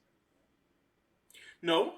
We should. No, well, you see, we should have updated you on this, because we're bringing out a collector's edition that you can pre-order now, but we've also bringing the old Spectrum or the old Sinclair thermal printer back as well. Wow. I think I did see that. Yeah. So some technology we can bring back. Some of it may be a step too far. Yeah. So that means we bring you back to the show for the thermal printer then or something. Well, there you go. I mean, and obviously the Quick Shot too. We took some of them to the Crash Live event with us a couple of weeks ago, and they went down very well. They're in manufacture at the moment, just very slowly. If you want to know the technical reason for that, Chris, you can tell everyone the technical reason why these joysticks take so long to construct. Yeah, so here is my little palette of quick-shot joysticks. Yeah, there's they don't. So the original quick-shot joystick had leaf springs. It's like a little cross that's been bent up on the PCB, and they were the springs. But there was a really big, I can show you actually, a really big chunky spring that went in the shaft, and it is really, and that gave you your return force. And the problem they've been having is a molding tolerance issue. Whereas when they try and get the spring into the base, sometimes it goes in and easily, and sometimes it doesn't go in easily, and they end up deforming the plastic, and it's not straight. And if it's not straight, the joystick stick is leaning over. Yeah. So it was a case of doing some re-engineering to make that easier from an assembly point of view. And they only found this issue. I say it's an issue. It affects. They did it like an initial production run, and they found that actually the number that were coming out that were leaning over was above their tolerance threshold. And it was a cost versus time decision as to whether to not fix that and delay everything longer, or just be a little bit more careful when they're assembling it, basically. So it's an assembly issue, not a design issue, so to speak, but hence running a bit slower, effectively. So they're just taking all due diligence, basically, to make sure that they are of a really high quality. But they sent us over about 50 samples for us to kind of approve, really, and we took them to Crash Live events, a Spectrum-based live event a couple of weeks ago, and gone. They just flew off. You can see people in the bar plugging them into their laptops and playing games with them in the evening. And so yeah, it's a pretty fantastic joystick. Yeah, it really is. Despite the fact it takes longer to manufacture it, it's a fantastic joystick. Yeah, really, and it's micro switch, unlike the original. It's definitely the best controller we've ever done. It's excellent. I was waiting for one of us to say it's the best of something. We always say what we've just done is the best thing we've ever done, Chris. Which is true, and we get better and better. There you go. Let's jump back to the printer real quick. Can I make a guess? Is that, were you able to make that the way it was because things like receipt printers, thermal printers are still being manufactured? Pretty much exactly that. I mean, Chris and I sat down about a year ago, and we realized the technology was still there, not in the same way, and it's been repurposed, it's been reimagined since Sinclair did it 40 plus years ago. But we realized the base of the technology was still there, and that with a bit of magic at Chris and Harvey's end at the office, that they could make something work again. Yeah, it's if I scoot over here. So he's got all the stuff. Yeah, like paper carriage, that's the base of it, and this fits in, and it, so it's kind of real, and minor, that kind of thing. So but the challenge is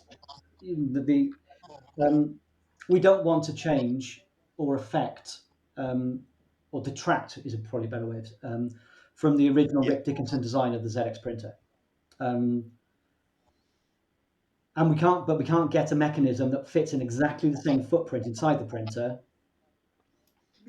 I mean, he built the printer around their mechanism, so we're having to. I think we're on our third or fourth different mechanism, and we've got a team out in China. They're trying to find and source what they can easily source for the best price and all that kind of stuff. And we're having to mold, this around that. So it's just basically finding something that's the right size and the right resolution, of course. I mean, the Spectrum display was 256 pixels wide, and that printed on basically 100 mil. It was like 98.5 mil print width. Yeah. So we basically want 100 mil width printer, effectively. But we've got to have the right resolution because we need to scale up those 256 dots. Otherwise, it's tiny. So it needs to be able to do 68 dots per line, all that kind of stuff. So there's lots of things to consider. And a lot of these printers, annoyingly, come with proprietary Intel printer drivers. They have a bespoke protocol. So there's a whole bunch of stuff that we can get really cheaply that we just cannot use because they won't redo their drivers and their software. They won't share their drivers and their software. So it's no real. No one does Epson mode anymore. No. But we found a solution, which is take this printer with this firmware, take out the print head, put this print head in, and get the manufacturer to modify the firmware so it works with that print head. And that's what we've done. But it's not the obvious. Instead of coming at it like that, we've kind of done that into it as an approach. But yeah, it's good. Keeps us entertained. Yeah, I really like that. But it'll be good. Yeah, it's just a USB printer at the end of the day. So you could buy one of these and just plug it in your laptop and print, I don't know, labels for your rice jars and things in your cupboard if you wanted to. So I mean, if you get Windows 11 drivers, that's it. That's usually what it's like, and we're trying to do this on Linux, and it's just But no, it's we're trying to make it as open as possible again because we can't imagine what people are going to do with these. It's just a printer, but it's kind of cool looking like a ZX printer. So, see where it goes, really. Awesome. Yeah. Now I wonder, as you mentioned joysticks a lot a few minutes ago, did you actually talk to the Polish guys that make the Unijoy Unithor joystick next year? No, we haven't done. No, I don't think so. We spoke to a bunch of people at Gamescom. No, they haven't been at Gamescom. But I think I mentioned it to you guys once that they are actually bringing out the joystick next year, and it has force feedback, which is actually quite interesting for an Amiga / Atari / C64 compatible joystick. So how does that even work? Because the C64 wouldn't know to send. Yeah. I mean, because the software would have to send the signals, obviously, to the joystick. Yeah. I just think it's a big potential. I think that raises more questions than it answers. Because you're absolutely right. The software, of course, isn't coded to work with it, so it just won't without patching. Right. But I'm sure someone will. Of course, they will. Mm. I mean, if you look at the 4-player adapter, for example, there are tons of games on the C64 that are patched to support a 3rd or 4th player among many, for example, International Karate Plus, was one of them. Yeah, where the 3rd computer player is suddenly a human player and stuff. So People's desire to constantly tinker with old hardware and old games is just incredibly impressive to us. Yeah.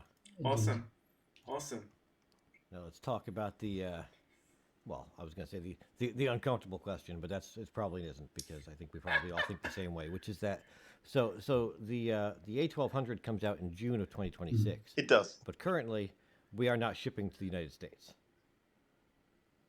Well, no, for what I imagine would be obvious reasons. No. I mean, we're taking pre-orders in the US. We're distributing with PlayOn in the USA. Because when I clicked on the pre-order button, it said we're not currently shipping to the United States. It should now be working, and if not, edit this piece out and pretend we never had this conversation. Okay. Feel free to give it a go, but I think actually if you click on it now, you can pre-order in the US. Okay. I was thinking because a lot of places are not shipping to the U.S. at the moment. Yeah, it's problematic. Yes, it is. It's very problematic, and that's putting it politely. I think we're all hoping that there will be a softening of the tariff position within the next few months. Mm-hmm. But yeah, we'll have to take a call on it closer to the time, I guess. But as of last week, I believe the pre-orders were being taken in the US. In fact, I would say I know that almost for a certain fact because I spoke with the CEO of PlayOn in the US last week, or vice president last week, and he had said that they'd opened up the pre-sales and they were going really well. Oh, okay. So I'm guessing they are. All right, then I retract my question. Yeah, I mean, it must be such a relief now that you can say PlayOn and not Koch Media and stuff. Yeah. But they had a different name outside of Germany. I know. I think what was the name but before we started Retro Games, I worked with Koch Media as my distribution company for other products. So I've worked with those guys for about 16, 17 years now. Maybe even longer than that, actually. So we've got a long relationship with them. As you asked, AJ, outside of Germany, they were called Deep Silver. Okay. Now, Deep Silver was originally a development company in Germany, wasn't it? A development and publishing company that were acquired. Yeah, and then they used the name outside of Germany. But Deep Silver was originally Austrian. Okay. Yeah, from Austria. Yeah. I don't even know why they renamed themselves. Perhaps because the name sounds so uncomfortable in English when you pronounce it wrong. I think there might be some just some baggage with that name in certain parts of the world. I don't know. I think I can't speak with any actual real facts as to why for the name change. My guess would be that when the ownership moved from, now I'm trying to remember, I can't remember the original, the guy who set it up, but Air Koch, when he set it up, when he was bought out by the Embracer Group, or PlayOn originally, by the Embracer Group. Let's think this through. I think there was a period of time where they had to continue operating under his name, and maybe they just thought a rebrand then was in order. Yeah, most of the original team would have moved on and left the company, so maybe it was just time for a rebrand. Yeah, perhaps. Possible, yeah. I still found the spelling confusing. Of what spelling? PlayOn or PlayOn. Yeah. Of PlayOn. Wow, that's almost as uncomfortable as talking about the WIG-20. There you go. Which is Yeah. Perhaps one last question about that, because I think I never asked you that. I had the feeling when the WIG-20, the full size, was released, that it was only available in UK. I don't know if that is true. You know what? But I got mine imported from Amazon UK back then, I remember. It was one of those things we did as a collector's edition. We did only a few thousand machines. We didn't realize the demand was going to be as strong as it was. And I think what we decided we would do is that every 12 months or so we'll manufacture a few VIC-20s because the demand's still there. They're still selling into the market. It's the machine that everybody seems to want because they can't get it. But I think you're right. I think we released it into Europe, but that didn't have a USA release. So anybody buying it in the US has had to ship it in from Europe. Yeah, and I was like, wow, I had theorized that the VIC-20 wasn't, it was popular, but it wasn't the machine. Of course, in the US. Same thing with the the Amiga was people used it here. I never saw one until I got mine a couple years ago. It was it just didn't exist around where I was. Especially the later ones like the 1200. I don't know I know one person that had a 1200. I have know one him because actually. he had a 1200. Yeah, I have one as well. Yes. I absolutely love the machine. And actually, I'll tell you a little anecdote. I was at Amiga 40 in Germany, about a month back, and I got to spend some time with RJ Michael from the. I don't need to explain who RJ Michael is. Yeah. And he said he's an exceptionally charming and gracious man who said how thankful he was for the work we were doing in keeping these projects alive. And he said that when the A500 was released, he bought 10 so he could give one. He could give one to every member of his family, and then he said he couldn't wait for the 1200 to come. Awesome. So for me, that was a real endorsement. You couldn't get a better endorsement than RJ Michael, really. Yeah, that's true. That's true. Yeah. And it's important to keep the stuff, keep them in the public eye. That was the thing that I loved about the 64 Mini and the full size 64 and everything. Is the fact that it's keeping people involved, and it's even like potentially growing the audience a little bit because we work on a C64 product, on a disc mag, and that's true. And this, there's people that may have had a C64 when they were a kid or younger, and they see this and it's like, oh, it's something I can plug in and relive some of my stuff. So it's like it's bringing these people back into the audience that wouldn't have come back in if they had to get a whole machine from 30 years ago and figure out how to plug it in. I think you're absolutely right. And to further what you just said, my children would never probably have experienced Boulder Dash or Encounter or the original Bruce Lee or more recently Manic Miner if we hadn't. They wouldn't seek them out on iOS or they wouldn't seek them out on their PC, but because they're plugged in at our house, then they play them. Right. And not only do they play them, they love them, which is it just shows that 50 years on, these games still have relevance. These games are still fantastic games.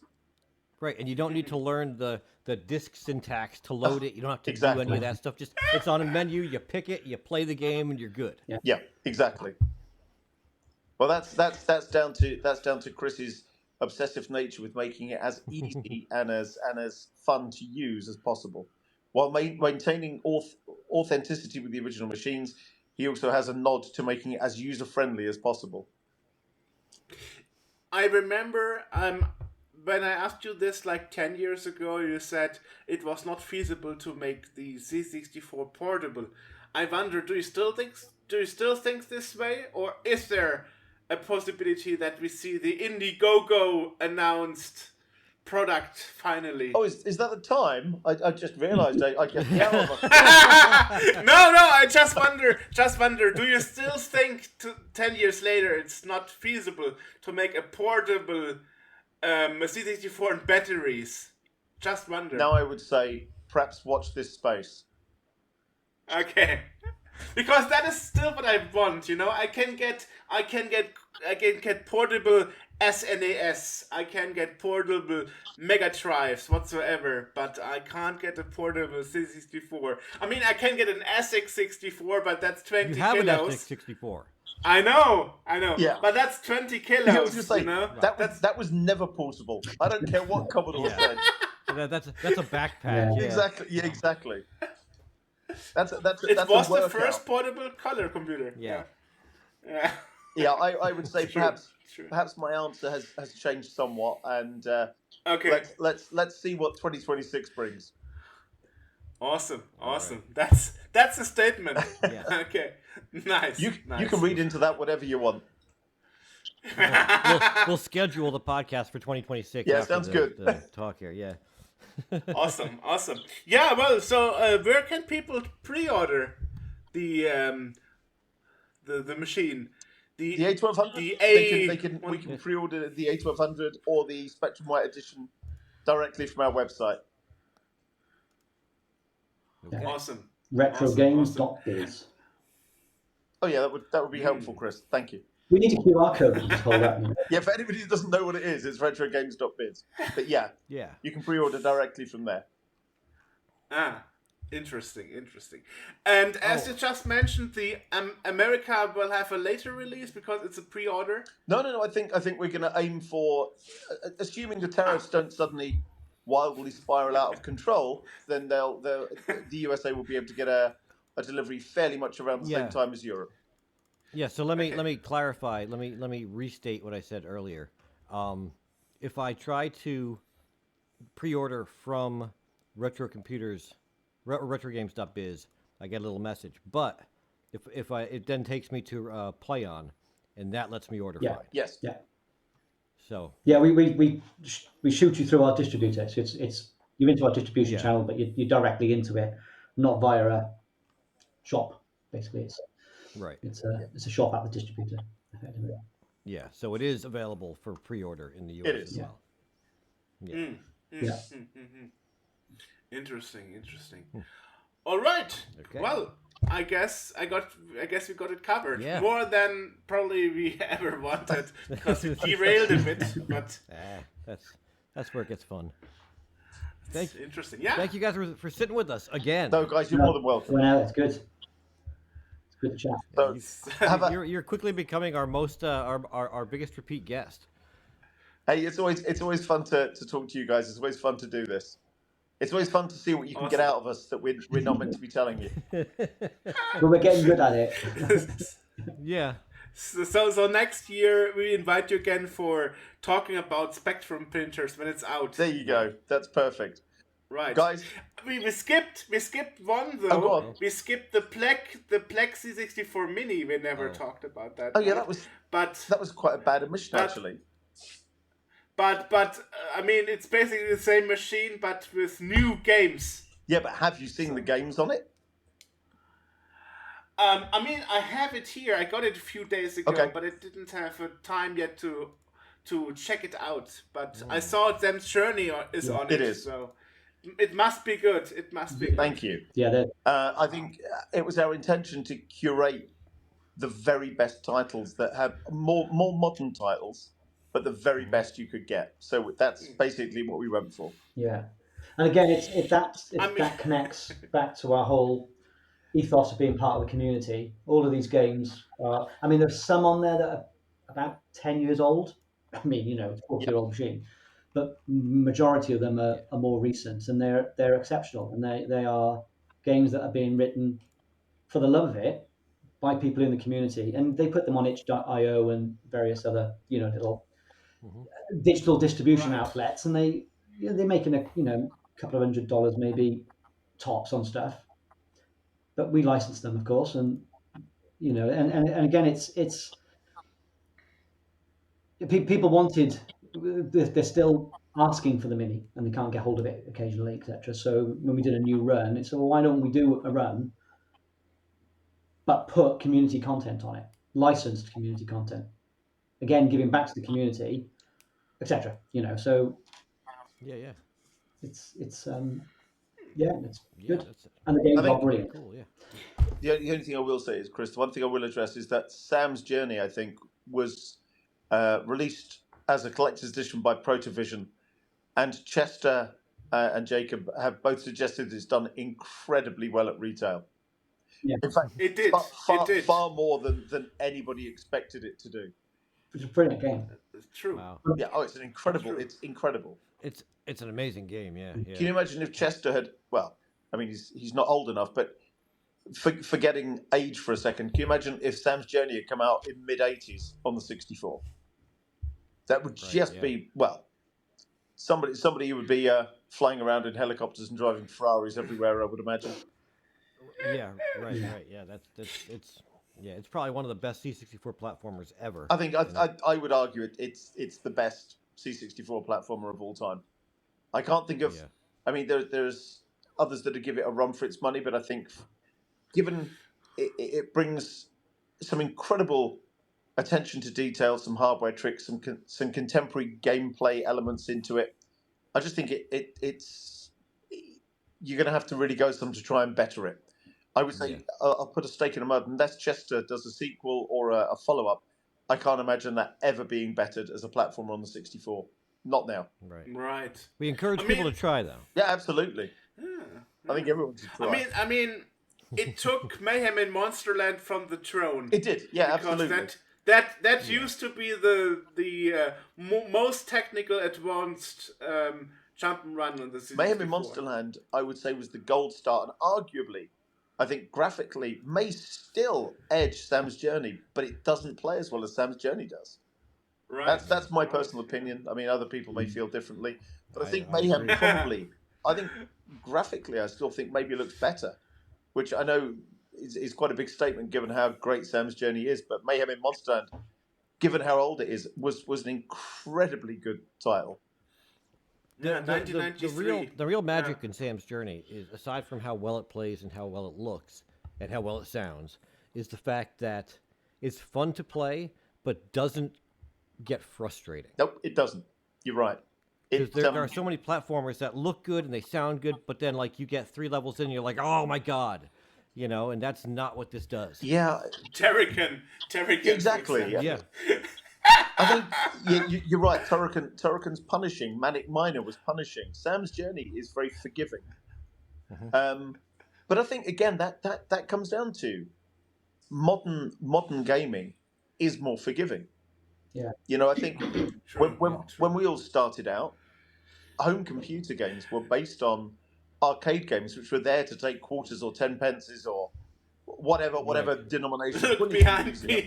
Yeah, and they were designed to be difficult just to get the games over as quickly as possible. And I think in the last 40 plus years, we've learned actually the experience is more about encouraging people to have fun and getting them engaged with the product and staying within the ecosystem of the game.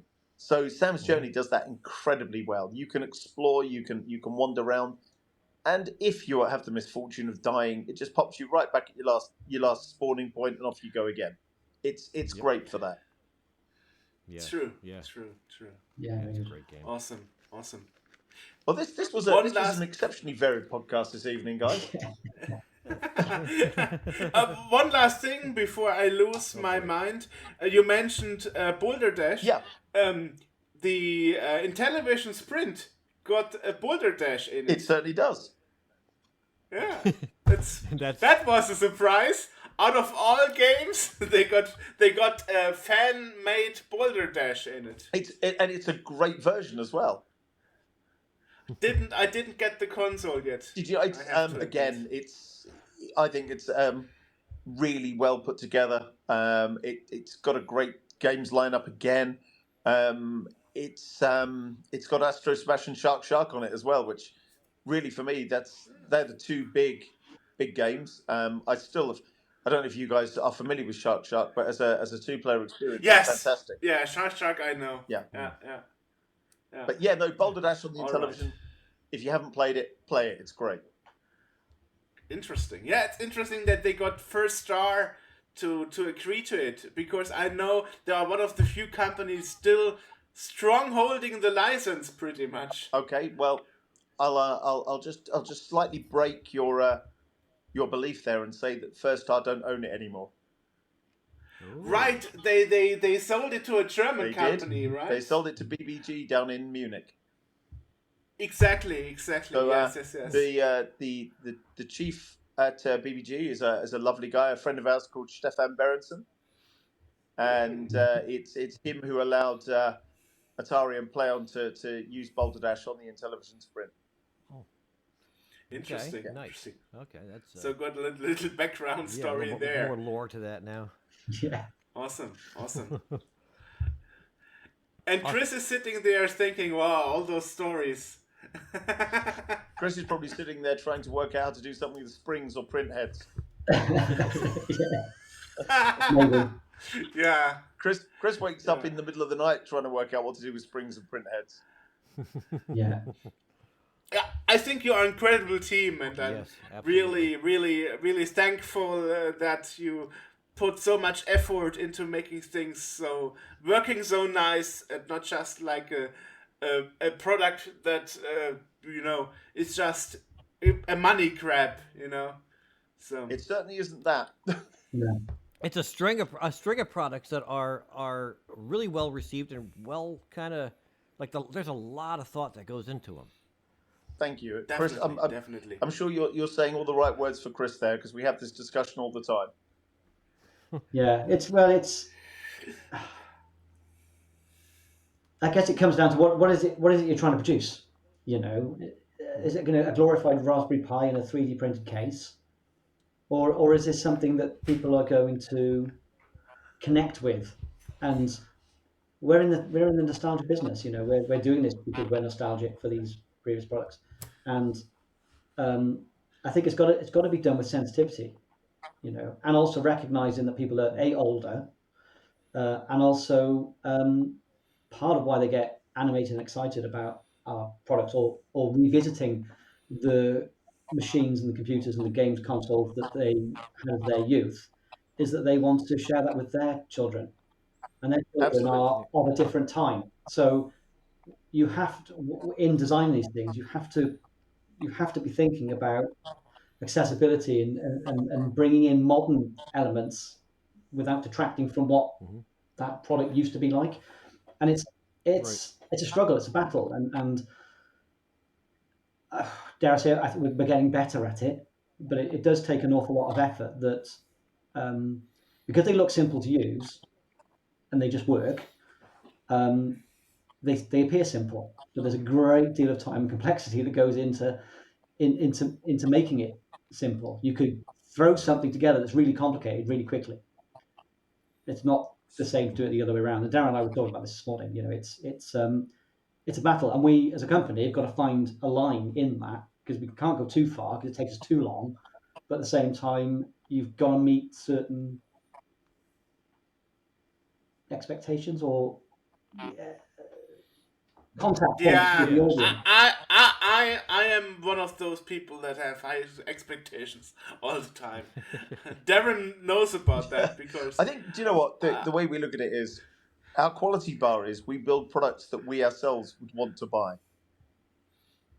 If we weren't making them, we'd buy them.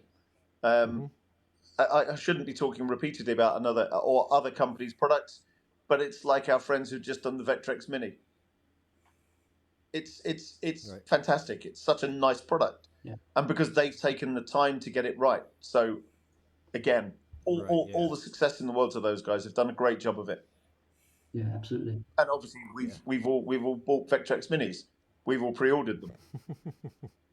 I actually got to play with one at Gamescom, and then more recently at Crash Live a couple of weeks ago.